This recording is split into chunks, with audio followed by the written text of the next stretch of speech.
Hello everyone. Today you will see the part 3 of chapter 3 of class 12th business studies business environment. In my previous videos of the same chapter, I completed the meaning and importance of business environment. I have also covered the dimensions of business environment in the second video, and this is part 3 which will cover the topic demonetization. It looks like a very small topic, but it needs lot of uh, explanation and consideration. So kindly go through the content quite carefully. Before I go forward, please like this video and subscribe to my channel if you haven't done it yet, and also hit the bell icon so that you can get the notifications about my further uploads. So let us first understand what is demonetization. So demonetization is the act of declaration of a currency unit as illegal. So this occurs whenever there is a change in national currency. So in this case, the current form or forms of money is pulled out from the circulation in the market and retired. Often it has to be replaced with new notes or coins. So let us understand what happened when demonetization came into action. The government of India made an announcement on November 8, 2016 with profound implications for the Indian economy. The two largest denomination notes, rupees 500 and rupees 1000, were demonetized with immediate effect. This led to 86% of money in circulation invalid. The people of India had to deposit the invalid currency in the banks, which came along with the restrictions related to its convertibility. So on this day, this huge economic reform came into action, and these two highest currency notes in our economy were pulled out from the economy, and this makes people coming into the bank and depositing this old currency and exchanging it with the new currency notes. So this created lot of chaos, lot of confusion, and huge lines in fronts of banks and ATMs. So this led our whole economy resulting into like upside down kind of situation, and this brought in the huge turnaround kind of situation for all of us. So, why was demonetization brought in? So, let us understand about the aims of demonetization. The very first aim was to curb corruption.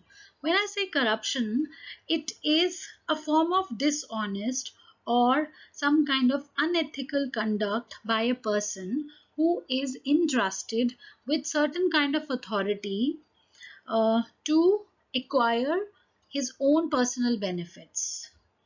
In other words, illegitimate use of some kind of public power for personal benefits. So people use these kind of authorities for their own personal benefit. So this generally happens in a public unit or a public sector enterprises where people have certain powers and they use these powers to fulfill their own personal benefits. So to curb these kind of activities, demonetization was brought in. Another major objective of demonetization was to get hold on counterfeit high currency notes for illegal activities. When I say counterfeit high currency, I mean the fake currency which is circulated in the country for fulfilling certain illegal activities. It might be financing terrorism and lot of other activities for which these illegal fake notes are being used. So when this kind of fake currency increases in a market, it has certain ill effects. What are those ill effects? It increases inflation, and in turn it increases the price of different kinds of commodities, different kinds of goods in an economy. and overall it decreases the value of rupee in the international market. So overall it hurts the economy at a very large scale. So to get hold on all these illegal things going across the economy, demonetization was brought in. Another purpose was to curb the black money, which is generated by income and which is not being declared by people uh, to the tax authorities. So let us understand this through an example, because we generally get confused with corruption and black money. These are two different things. Corruption, let us take an example. Let's suppose there is a person who earns around 12 lakh a year, and to save his tax he only paid tax uh, for 10 lakh of his income. So that 2 lakh he is generating basically black money of 2 lakh every year if he's doing the same thing every year. On the other hand, if there is a peon in a government office and he asks for rupees 100 to remove certain paper from your file, that is corruption. So there is a difference between these two activities. So these were the aims of demonetization. So the next topic to understand is features of demonetization. The very first feature is that it is viewed as a tax administration measure. So the very purpose of demonetization is to make India a tax complaint society from a non-tax complaint society. That means a society where people pay their taxes honestly. So this necessarily involved a blow to the black money in the market. So how has this been achieved? When this cash is deposited in the banks during the time of demonetization, the anonymity about the owner of the cash disappeared. The deposited cash is now identified with its owner, giving rise to certain kind of inquiry if needed. So whether this amount is deposited is in accordance with the depositor's income or not, this was the question to answer.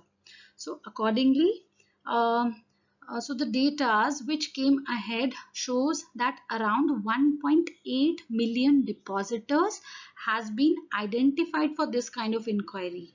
Many of them later being fastened with tax and different kind of penalties.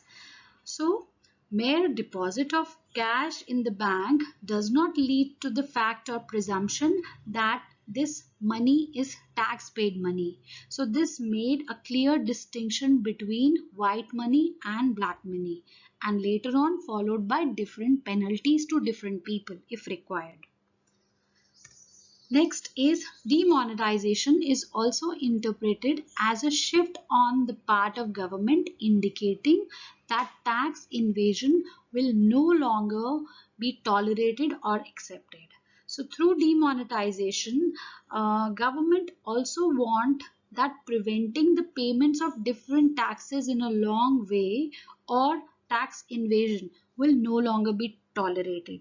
So different kind of penalties, different kind of rules were implied during that time. Next feature is demonetization also led to tax administration channelizing saving schemes to the formal financial system. So when I speak about small saving schemes, I mean uh, different kind of small saving schemes offered by post offices like PPF, National Savings Certificates, NSC, Senior Citizen Saving Schemes, SCSS, and Sukanya Samriddhi accounts, SSA. These all offer different kinds of tax deductions. So during that time, during demonetization, it has a huge impact on the net collection of these small saving schemes, which saw around 80% of jump in the year 2016-17 comparing with the previous years. So in the initial period after demonetization was announced, by our Honorable Prime Minister Narendra Modi, post offices were allowed to accept cash deposits even in the old notes, even in the demonetized notes. So, though the negative trend in the net collection of these small savings, which has been in existence since year 2011 and 12, got reversed in this particular year 2015 and 16, and the performance of the state in has impressed many. So next feature is it increases a cashless or cash light society. Circulation without adequate supply of new notes has pushed lot of different things which were never forced into the economy previously. It has given rise to digital transactions suddenly. Shortage of cash has significantly increased the use of different kind of digital modes of payments. Excessive use of debit cards, credit cards came across. New bank accounts has been opened at an amazingly heightened rate. E-payment services are seen are observed with rapid growth. Cash on delivery in e-commerce has suddenly crashed because there is no availability of cash in the market, and digitally focused sectors like online business have started getting the boom in the society. So Modi ji's demonetization initiative has been a boon for India's e-payment providers.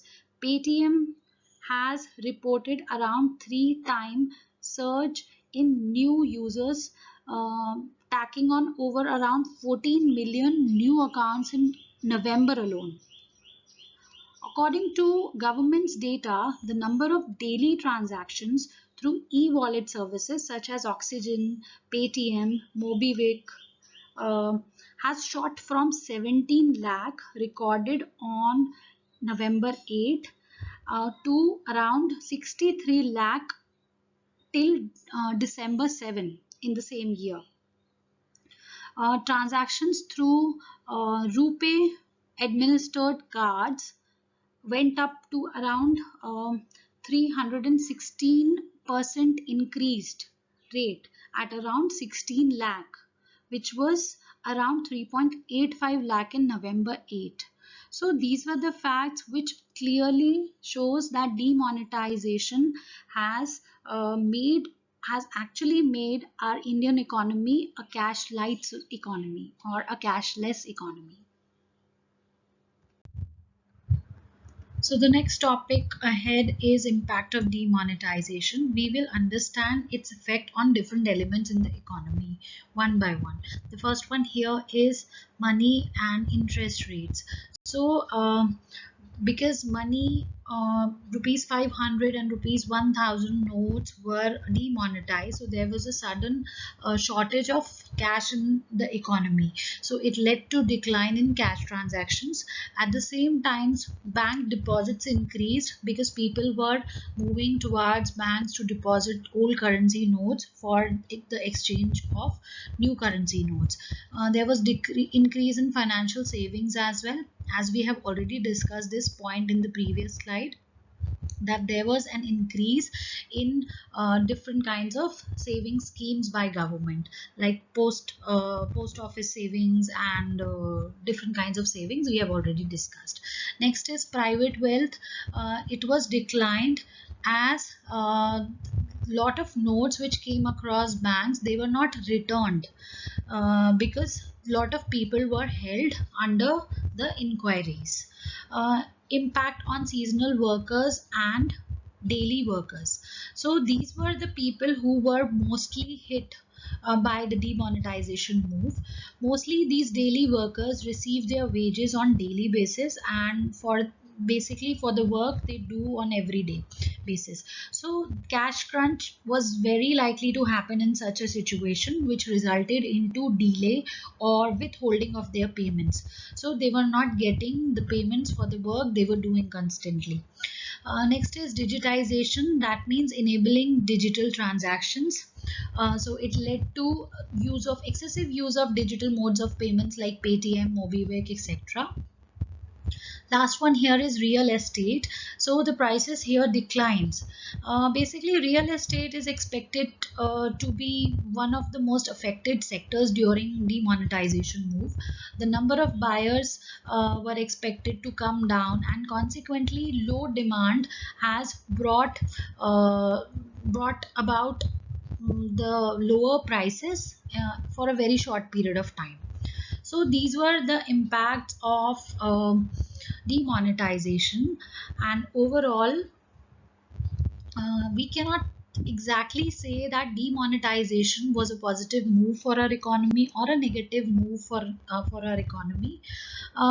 We can definitely say that effect of demonetization is different for different levels of people: lower, middle, upper class people.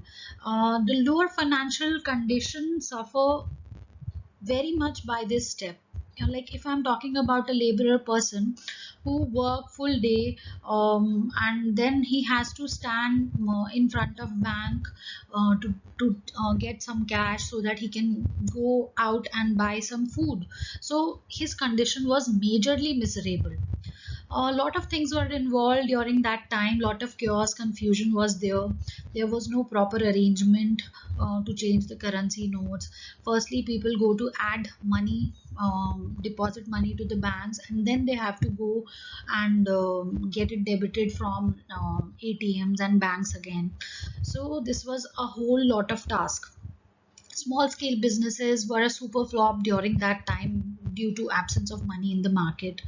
But despite of all, positive point of demonetization is to improve banking sector, reduce corruption, and a step towards digitalization, which was actually done to certain extent.